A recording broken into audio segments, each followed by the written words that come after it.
The Luther College football team getting ready for its season opener this week as they take on the Presentation Saints at Carlson Stadium. We're with head coach Joe Troche, and Coach Gaz been at it for a couple of weeks. What's pleased you the most in preseason camp to this point?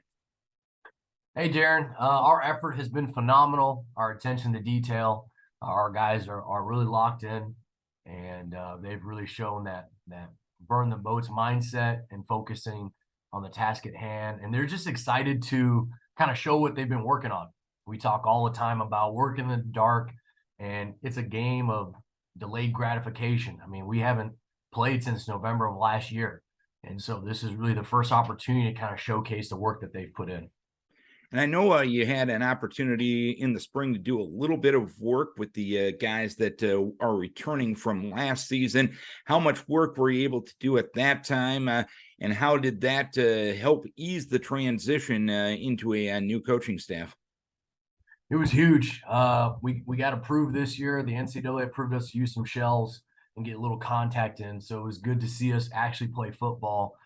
And even though it was limited, we could really see our guys and evaluate them. So that was big for us. We try to keep it simple and let our guys run around so that they can play to their highest ability and we could evaluate them. But it was huge. And for our new staff to spend time together and get to know our strengths, our weaknesses, how we communicate, it was good for everybody.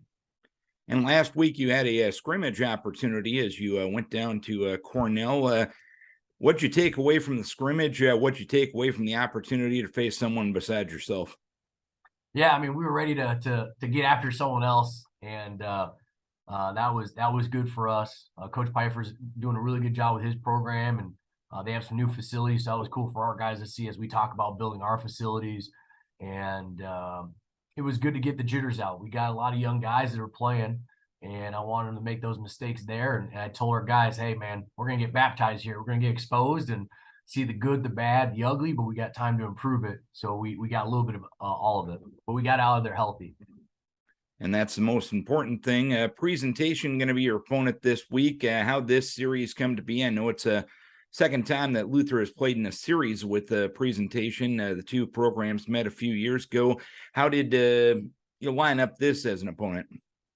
Yeah, it was already the contract was already chosen before I got here, and it's a good matchup for us.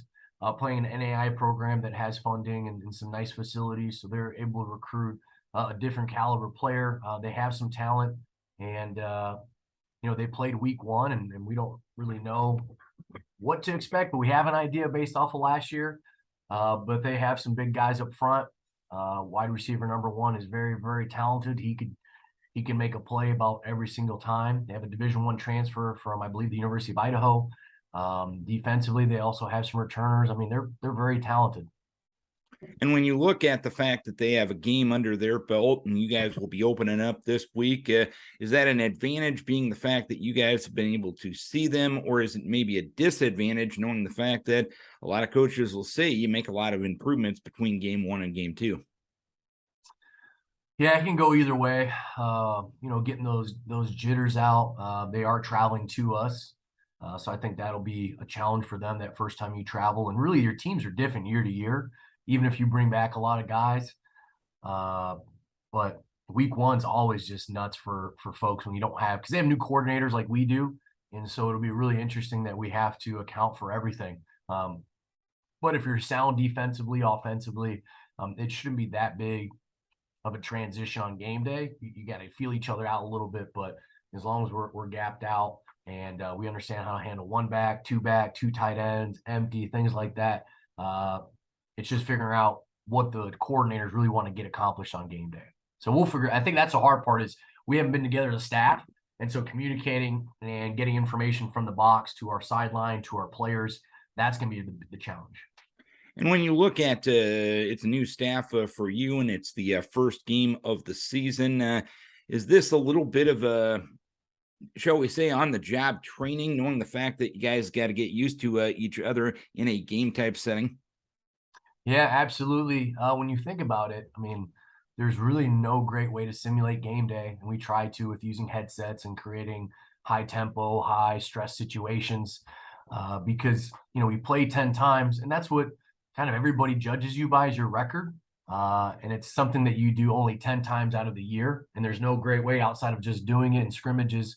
And so we have to create those opportunities as much as possible in practice. And it's never as stressful as game day, but you do the best you can. And so that'll be a really good challenge for us. We talk to our guys about all the time being, hey, control what you can control and move on to the next play. But as coaches, now it's really the test for us is doing the things that we ask our guys to do and doing the things that we say we're going to do. We're really going to get tested on Saturday. Based on all the things you just touched upon, how much of your prep this week is just that factor of getting used to everybody? How much of it goes into the specific opponent? All of it. You're always preparing for your opponent, and really you're trying to create some comfort and familiarity for your players so that they can play fast on game day, even though you don't know what you're going to get. But also, if Saturday is the first time they come out for warm up, the first time they do pregame, if you put in too many new variables, I think that's really bad. So we try to, do that throughout practice. We sprinkle in some things about sideline protocol, what it looks like to get warmed up on game day, because you want it to be as similar as possible so that when they get into the game, because they're already going to have enough stress. So taking stress out where we can and trying to minimize the stress on game day by making it familiar for them so they can operate at a high level. Obviously, you want the W on Saturday, and everyone takes the field to get the W. But in the big picture, as you start this thing and start to develop your program, what do you want to see out of your guys come Saturday? I think the biggest thing for us is to see our guys be player led, right? Because there's going to be a roller coaster, and our guys going to ride the roller coaster. So when we start struggling offensively or defensively, do they just let it spiral, or do someone step up and say, "Hey, this is it, we're done, and we need to get it, right the ship."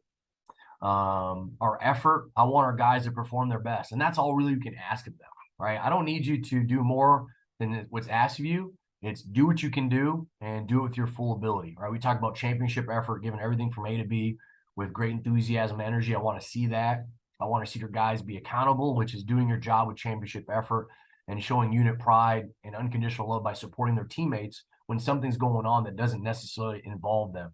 So that's how I'll measure our players and our team and our product, right? And I think I'm confident that our fans and this community be really proud of the product that we put together on Saturday.